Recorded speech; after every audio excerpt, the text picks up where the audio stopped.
Hola a todos. Para los que no me conocen, me llamo Mónica Prieto. Estoy a cargo del Servicio de Bacteriología Especial del Departamento de Bacteriología del INEI ANLIS. En esta primera parte de legionelosis vamos a repasar un poco aspectos de la enfermedad, la bacteria y el diagnóstico. Y en la segunda parte, bueno, Legionela es una bacteria gram negativa fastidiosa, saben que no desarrolla en los medios comunes.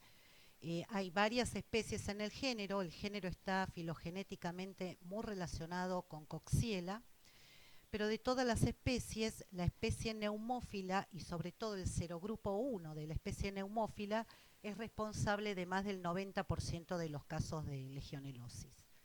La neumonía por legionelosis tiene síntomas comunes a neumonías por otros patógenos, pero generalmente los síntomas gastrointestinales preceden los respiratorios y esto es un dato importante para la sospecha de legionelosis. El paciente puede comenzar el cuadro con náuseas, un cuadro gastrointestinal con diarrea, dolor abdominal, fiebre y luego comienza con una tos no productiva que puede evolucionar a productiva con el progreso de la enfermedad. La neumonía no presenta hallazgos radiológicos que permitan diferenciar de otras neumonías y la tasa de mortalidad es elevada, pero está asociada principalmente a las comorbilidades de los pacientes que hacen la neumonía, la legionelosis. Y también la alta tasa de mortalidad observada tiene mucho que ver con la demora en el diagnóstico, porque muchas veces no se sospecha inmediatamente, el diagnóstico se demora y la administración del antibiótico adecuado no es rápida. El reservorio es acuático, en la naturaleza Legionela se multiplica en amebas de vida libre en las aguas naturales, pero prolifera principalmente en los sistemas artificiales, en los sistemas fabricados por el hombre, sobre todo cuando encuentra un rango de temperatura de 25 a 50 grados, desarrolla y se establece en biofilm.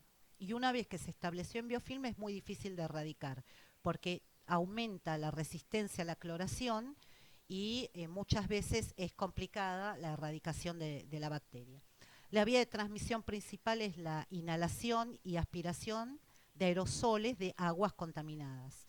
La fuente más asociada a infección son los sistemas de aire acondicionado, pero ojo, los que tienen son centrales, que tienen torres de refrigeración. Por ejemplo, en los grandes hoteles, en los shopping, en los cruceros, porque en esas torres hay barros que permiten la proliferación de la bacteria que luego se disemina por las bocas de los aires. Hay una falsa asociación con los aires acondicionados domésticos. Es importante saber que el aire acondicionado, tanto de los autos como de las casas, que no son centrales, no representan una fuente de infección, a menos que haya una obra en construcción lindante con cañerías expuestas. Otra forma de transmisión y sobre todo importante en el hospital es por aspiración y aspiración de agua o hielo contaminados, sobre todo en pacientes hospitalizados que son más vulnerables. El tiempo de incubación tiene una media de 4 a 5 días y en el año 2014 se describió por primera vez legionelosis en un recién nacido. Lo que había pasado fue que el niño nació en un parto natural en agua en su casa, en donde habían preparado la piletita con agua tibia 2 semanas previas a la fecha del parto y mantuvieron el agua tibia con una bomba de recirculación. O sea, el agua estuvo mucho tiempo a una temperatura óptima para el desarrollo de legionela. El laboratorio recuperó legionela de las muestras de agua de esa pileta y como resultado Salud Pública de Reino Unido emitió un comunicado sobre este tipo de prácticas. El parto, diciendo que el parto en agua es seguro si la pileta se llena en el momento en que la mujer comienza el trabajo de parto, pero que hay que evitar este tipo de prácticas en las cuales las piletitas se preparan con agua con días y hasta semanas de antelación. El grupo principal de riesgo más susceptible son los adultos mayores y también incluyen a los fumadores, a pacientes SIDA, etilistas, patologías crónicas que disculpen y no lo incluí en la diapositiva, principalmente las patologías pulmonares crónicas como los EPOC, los trasplantados, los inmunocomprometidos. La dosis infectante no se conoce, pero se presume que es baja porque se han descrito casos de fuentes reconocidas con bajo inóculo y casos que se infectaron a kilómetros de la fuente. Es una enfermedad de distribución global y la incidencia, a pesar de que es una enfermedad notificable en muchos países, la incidencia real se desconoce porque depende del nivel de vigilancia y de notificación de los casos. Y también muchos países carecen de medios de diagnóstico apropiados para detectar la infección o los sistemas de vigilancia no son lo suficientemente robustos. Entonces es por eso que la tasa real de incidencia de la enfermedad es desconocida. Y yo creo que esto va a cambiar y ya está cambiando con la incorporación cada vez más frecuente de métodos moleculares en los laboratorios clínicos. ¿Cuándo tenemos que pensar en el diagnóstico? Principalmente en las neumonías que no responden al tratamiento con beta-lactámicos, en los fracasos. En las neumonías graves, que son negativas para los gérmenes comunes, y en las neumonías de pacientes que tienen el antecedente de un viaje, sobre todo en cruceros o en esos resort all inclusive, 14 días antes del inicio de los síntomas.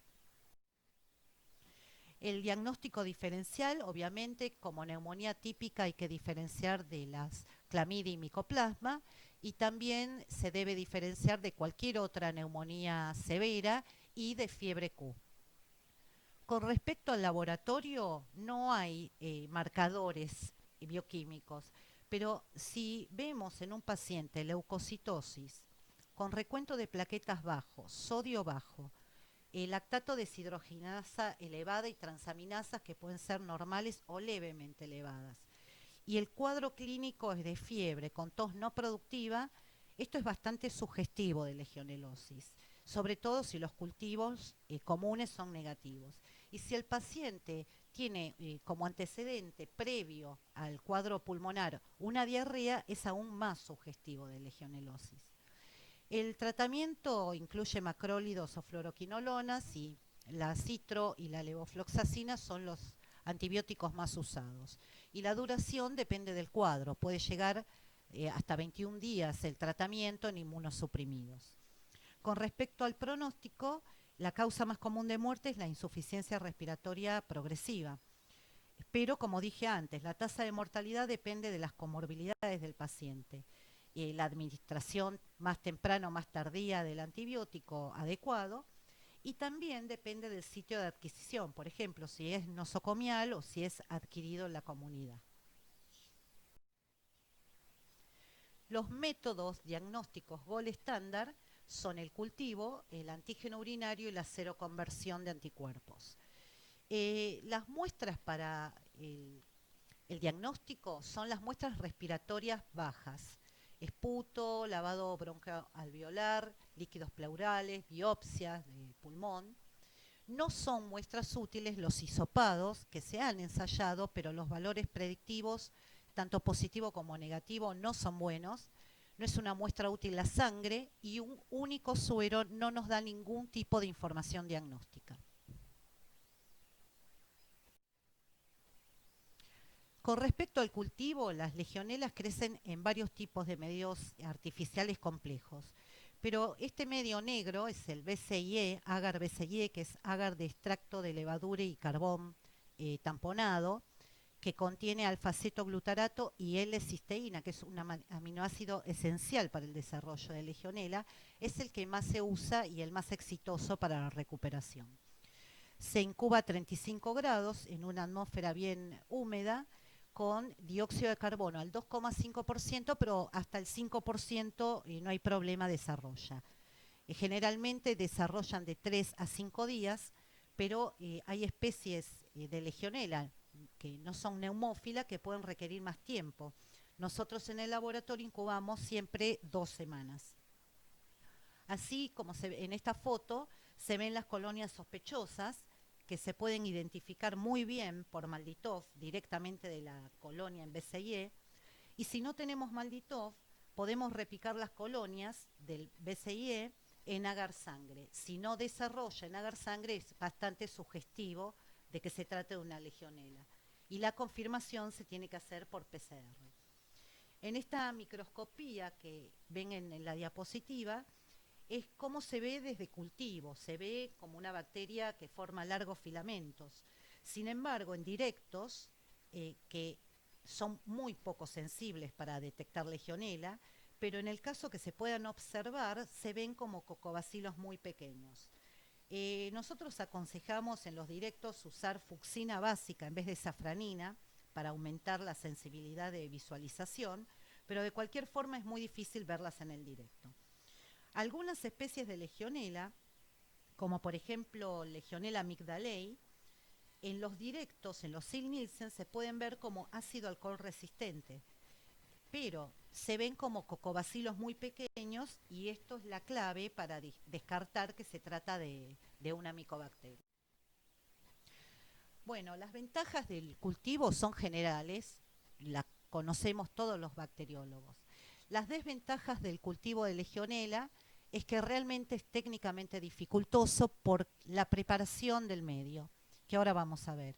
Es lento, lleva hasta 5 días o más la incubación, y la sensibilidad del cultivo, recuerden la diapositiva anterior, que es del 20 al 80%, se afecta mucho si el paciente ya recibió tratamientos antibióticos previos, que generalmente los pacientes reciben los tratamientos empíricos. Y también se afecta la sensibilidad por la falta de entrenamiento técnico para la preparación del medio de cultivo. En la preparación del medio de cultivo es crítica la concentración de cisteína y sal férrica, porque el hierro y la cisteína son esenciales para el desarrollo. Pero lo más complicado es el pH. Hay varias marcas del medio comercial que vienen con los suplementos con la cisteína, algunos vienen con el alfa-cetoglutarato incorporado, otro en suplemento, o se puede preparar de forma artesanal a partir de los ingredientes. Sea cual fuere la circunstancia, siempre hay que ajustar el pH y hay que ajustarlo con mucha cantidad de hidróxido de potasio. Se necesita un pHímetro porque primero el medio es negro y no se pueden usar las tiras de pH, y segundo porque tiene que ser un método sensible porque pequeñas desviaciones en el pH ya inhiben el desarrollo. Hay suplementos inhibidores que se venden comercialmente o se pueden preparar, acá está la composición, para cuando sembramos muestras como el esputo, que tienen flor acompañante. Pero a nosotros nos va muy bien con este pretratamiento ácido al esputo, logramos eliminar bastante la flor acompañante.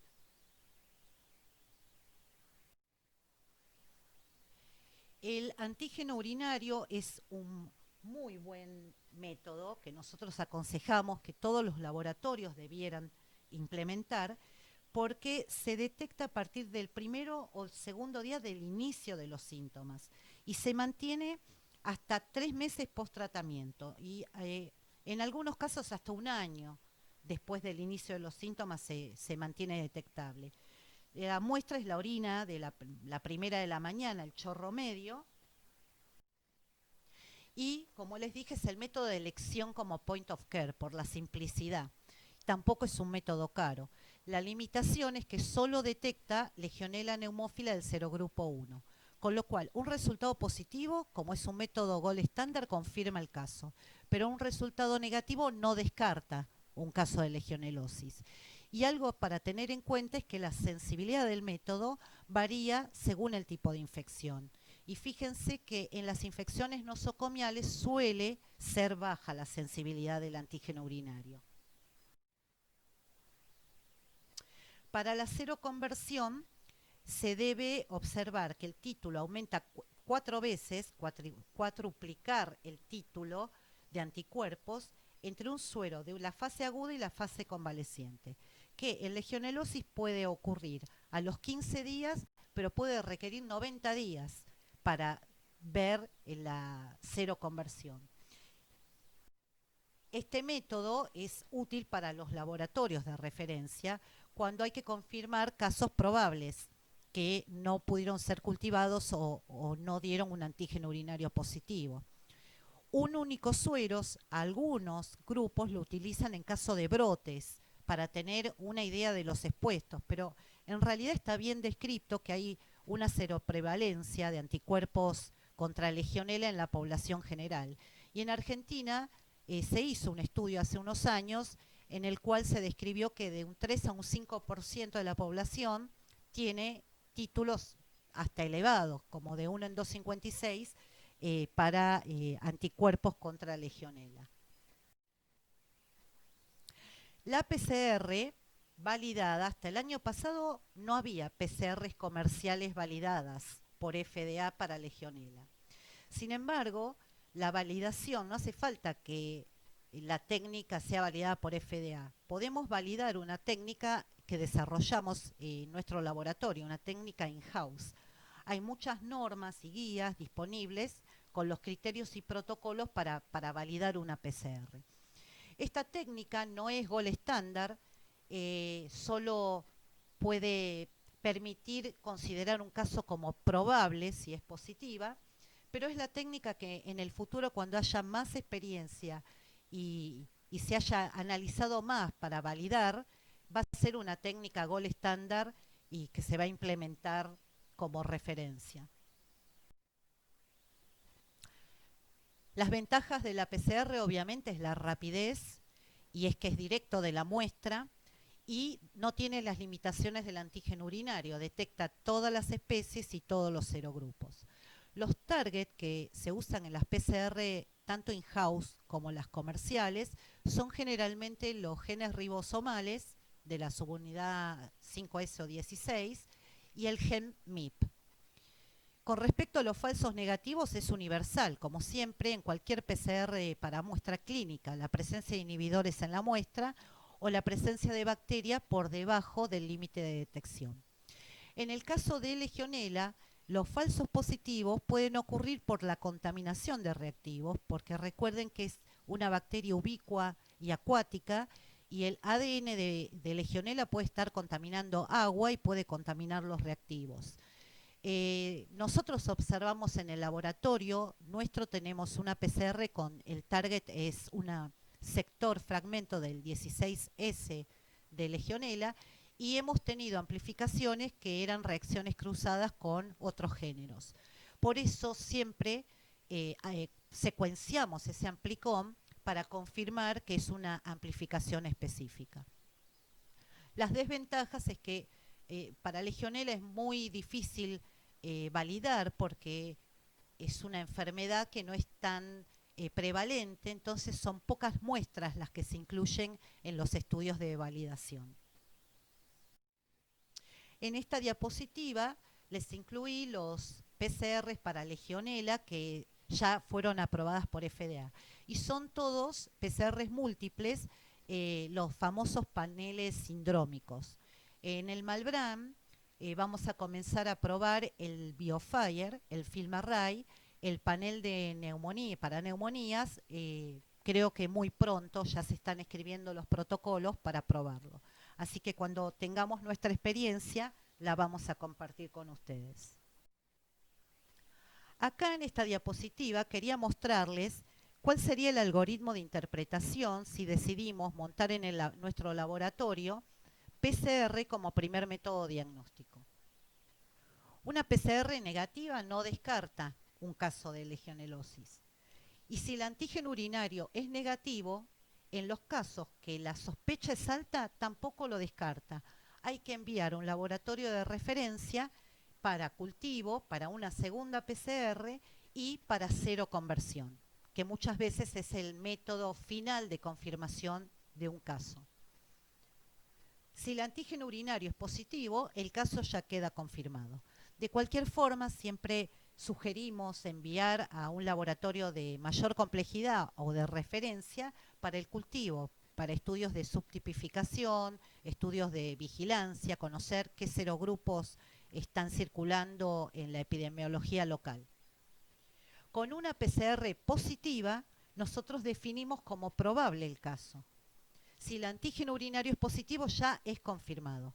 Y igualmente, como dije antes, siempre sugerimos que se cultive. Si la PCR es positiva y el antígeno urinario es negativo, no se descarta la enfermedad. Ahí sugerimos una segunda PCR y enviar también al laboratorio de referencia para cultivo y seroconversión. Incluí varias definiciones para que les queden, y no las voy a leer, pero voy a detenerme en algunos detalles. Estas son las definiciones de caso confirmado y caso probable que se utilizan en todo el mundo y en Argentina también. Pero CDC en el año 2020 modificó estas definiciones e incluyó entre los criterios de laboratorio confirmatorios las PCR validadas.